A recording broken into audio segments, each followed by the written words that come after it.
नमस्कार, मैं हूं पूजा शर्मा और इंडो थाई न्यूज में आपका स्वागत है। मैं आपके लिए लेकर आई हूं इस सप्ताह की कुछ प्रमुख खबरें। कोरोना काल में 16 जनवरी का दिन बेहद ऐतिहासिक और यादगार होने वाला है, क्योंकि इसी दिन से देश में वैक्सीनेशन कार्यक्रम शुरू हो जाएगा। पुणे से देश के अलग अलग राज्यों में वैक्सीनेशन की खेप दूसरे राज्यों तक पहुंचा दी गई है। प्रधानमंत्री मोदी ने अभी कुछ दिन पहले ये जानकारी दी कि कोरोना वैक्सीनेशन सबसे पहले फ्रंट वर्कर्स, जिसमें डॉक्टर्स, नर्स, सफाई कर्मी, जिन्होंने कोरोना के इस काल में भी बड़ी ही शिद्दत से अपनी भूमिका निभाई, उनको सबसे पहले कोरोना वैक्सीन दी जाएगी। केंद्र सरकार ने बिल्कुल साफ शब्दों में ये कहा है कि फ्रंट वर्कर्स को कोरोना वैक्सीन मुफ्त में उपलब्ध कराई जाएगी, लेकिन देश के बाकी लोगों को ये वैक्सीन मुफ्त में उपलब्ध कराई जाएगी या नहीं, ये अभी बड़ा सवाल है। फिलहाल 16 जनवरी का इंतजार सबको है कि कैसे इस कोरोना पर काबू पाया जा सकता है, क्योंकि उसी दिन से कोरोना की वैक्सीन लगना देश में शुरू हो जाएगी।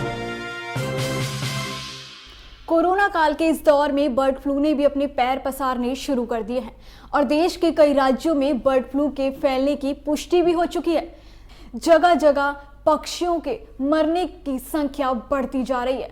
देश के कई राज्यों में बर्ड फ्लू बड़ी तेजी से अपने पैर पसार रहा है, जिसको देखते हुए केंद्र सरकार ने अधिकारियों से तालमेल बिठाना शुरू कर दिया है।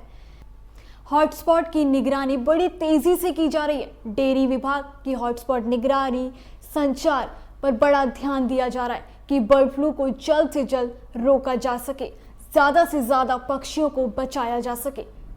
देश के जिन राज्यों में बर्ड फ्लू ने अपने पैर पसारे हैं, उसमें मध्य प्रदेश, राजस्थान, उत्तर प्रदेश, महाराष्ट्र, बहुत से ऐसे राज्य शामिल हैं जिसमें बर्ड फ्लू फैलता जा रहा है। भारत और ऑस्ट्रेलिया के बीच 4 मैचों की टेस्ट सीरीज का मुकाबला बेहद रोमांचक हो चुका है, क्योंकि तीसरा मैच ड्रॉ होने के बाद दोनों टीम की आपसी टक्कर बिल्कुल बराबरी पर है। चौथा मैच जो भी टीम जीतेगी वो सीरीज पर कब्जा जमा लेगी। भारत और ऑस्ट्रेलिया के बीच ये आखिरी मैच को लेकर दर्शकों में बेहद उत्साह है कि कौन सी टीम ये मैच जीतकर सीरीज पर कब्जा जमाएगी। चौथा मैच 15 जनवरी को ब्रिस्बेन में खेला जाएगा। अमेरिकी राष्ट्रपति डोनाल्ड ट्रंप का कार्यकाल खत्म होने में सिर्फ 1 सप्ताह बाकी है, लेकिन उससे पहले ट्रंप के खिलाफ महाभियोग चलाना शुरू हो गया है। अमेरिकी सांसद ट्रंप से बेहद नाराज हैं, क्योंकि हिल में हुई हिंसा ने अमेरिकी लोकतंत्र को शर्मसार कर दिया।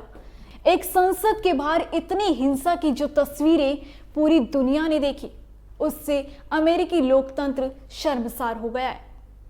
ट्रंप भले ही बाइडेन की इनॉग्रेशन डे सेरेमनी में शामिल नहीं होंगे, लेकिन उपराष्ट्रपति माइक पेंस उनकी सेरेमनी में शिरकत करेंगे।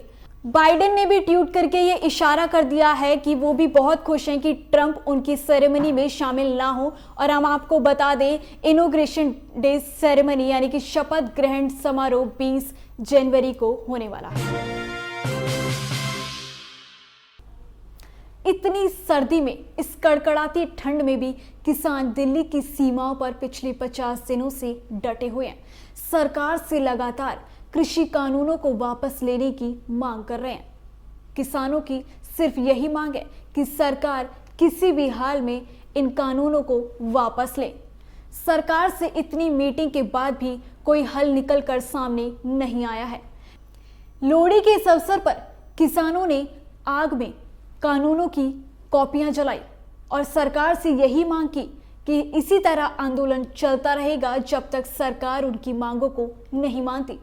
किसानों ने सरकार को ये तक कह दिया है कि 26 जनवरी यानी कि गणतंत्र दिवस समारोह में वो किसी भी तरह और किसी भी हाल में हिस्सा लेकर रहेंगे और इसी तरह अपनी मांगों पर डटे रहेंगे।